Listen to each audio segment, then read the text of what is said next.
Today we're going to talk about how to cut up a bell pepper.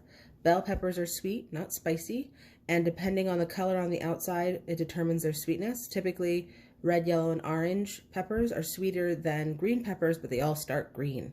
So this is a green pepper that was trying to be a red pepper, I think.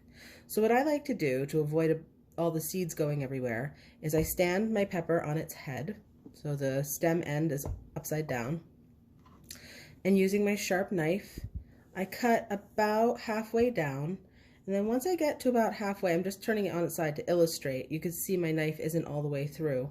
I pull the knife back almost all the way out, and then you just slice down the side, because inside the pepper is a root ball. Okay, so I'm going to open up that cut there, put the knife in, and just slide it down. So now you can see that the pepper is cut almost all the way through to the stem. What I then do is I pry it open. You can see one side is free of seeds, the other side has the whole seed ball. So I go in with my thumb over my waste bowl and I pull all the seeds out. And I take some of this more spongy membranes out. They taste just like peppers, but it doesn't make it as pretty when you cut it, so I take that out. So say your recipe calls for sliced peppers, right? Or julienne or pepper strips. They're all about the same thing.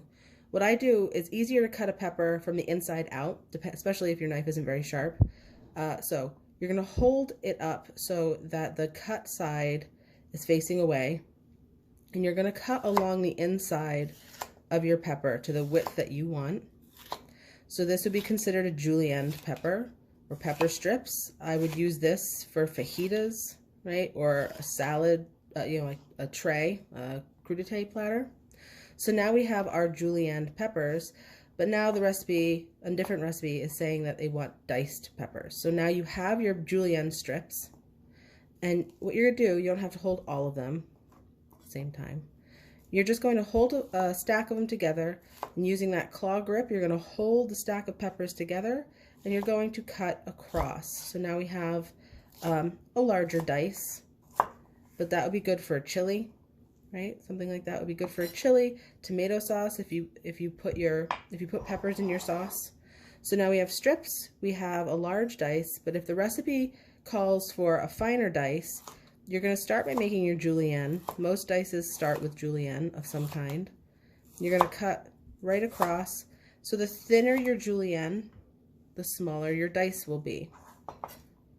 Okay, and the smaller the dice, so we'll trim off some of this.